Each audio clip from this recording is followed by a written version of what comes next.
Hey ladies and gentlemen, great to see you again. I do have another video blog for you. This time it's on the Manifest Destiny. Okay, an incredible time during the U.S. History 1. Okay, so start her off. Now, what is Manifest Destiny? It's very important. It's the belief that the U.S. should expand its territory from coast to coast, from the Atlantic to the Pacific. It's an incredible time during this era because you're going to have people that are going to take everything they own in New England, for example, and other places on the original 13 colonies, and they're going to actually go west. They're going to go west. They're not going to know where they're going to settle. They're not going to know what's going to be there when they get there, but they're just going to go west because the land is cheap. And we talked about the gold rush with in 1849. What ends up happening is that people go, they get gold fever, they go sell their stuff, and they go right to it, and they in hopes of getting gold. Alright, so here's what it originally looked like, right? So here we're going to go step by step by how America became how it is today, how the United States gets formed in the shape it is today. Okay, first part we have A. We have the 13 original colonies. Okay, when 1776, where Great Britain. Why? Because U.S. declared independence from Great Britain. Fought a whole war of it. Remember American Revolution? What we do. So then we got B, the Western lands, right? That's after we win the American Revolution, 1783. Great Britain, we got it from them. And the reason why we did was because the Treaty of Paris, the end of the Revolutionary War, that allowed us to go further west, okay? So remember, we had the proclamation line that said when we were part of a colony, Great Britain said, you can't go west. We win the war, we go west. And we want to see what's out there. Okay, one of the biggest and most famous ones that we acquire of land is the Louisiana Purchase, 1803. Again, we got it from France. We talked about earlier in the year, Napoleon needed money, sells it to Thomas Jefferson for a mere $15 million as a bargain. And then the reason why Jefferson really wanted it was because New Orleans is right down there. New Orleans being a huge port, okay, for these ships trading and everything else. I mean, it's at the mouth of the Mississippi. Literally, Mississippi runs right through um, America at this point, and when it does, that's huge. It's trading all along its little river coasts, um, and so instead of just buying New Orleans, which he originally wanted, he Napoleon offered him the whole thing. Because remember, the slave revolt down in Hispaniola had totally gotten French out, so he really had no place to supplies into Louisiana to take over the U.S. because Napoleon wanted the world. But nevertheless, good to know. Okay, that's C. D, we get Florida. Remember, 1819. That's when we get it from Spain. And why? It's because Andrew Jackson, well, he did invade it. Um, and again, that was a huge internationalist, and we talked about earlier in the year. But Spain does eventually sell it to us for $5 million. So kind of think for a second, why weren't Americans happy with the size of the country, right, at this point in history? Like, why do we want to go west? Is that part of the American spirit, the pioneering spirit? Alrighty, now here's the man of the hour. We got James K. Polk, okay? Mr. Manifest Destiny himself. He's elected president in 1844. He added more territory to the U.S. by any means necessary than any other president has, period. Okay? Still to this day. Unfortunately, he does die 103 days after a single term had ended. But nevertheless, he does an amazing job. And again, we don't get too much in this one about the Mexican-American War, but that is how he does acquire some land. So we get Texas, okay? Texas was the Republic of Texas. It was an independent country, 1845. They were independent from Mexico in 1836. Okay, they were part of Mexico.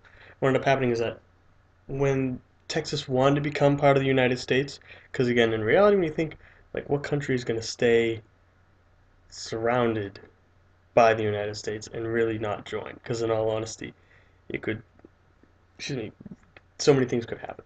So what ends up happening, of course, is that they want to join. Problem is, northern states go, oh no, you allow slavery, Texas. We're not letting you in. You're going to balance that scale. Remember we talked about that scale between free states and slave states. Okay, you don't want that scale to tip at all. They want to keep it even.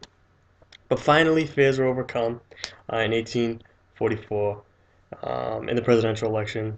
What ends up happening, of course, is that we do allow Texas to come in. Okay, Polk does allow that. We do get Oregon, 1846, okay, from Great Britain. Now, Oregon was kind of a mess of things, okay? It was claimed by 4 countries: Great Britain, Russia, Spain, and the U.S. So what's up happening is that we demanded it, right? So eventually Russia, Spain pull out. They don't feel there's anything really there for them. So then you have Great Britain and the U.S., okay, both owning this territory. We were going to go to war with Great Britain again, okay?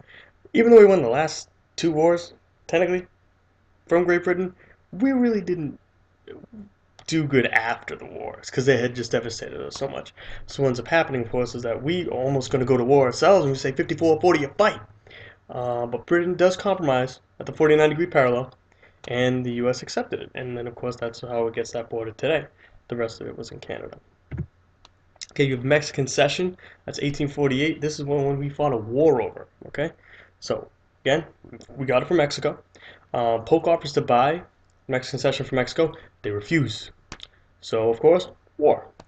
Make a long story short, the U.S. wins, and in the Treaty of Guadalupe Hidalgo, or Guadalupe Hidalgo, the U.S. offers $15 million for the Mexican Cession. Again, another bargain for the amount of land that we get. Okay.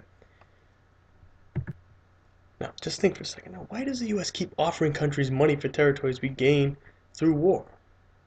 Think about that for a second. Why would, okay.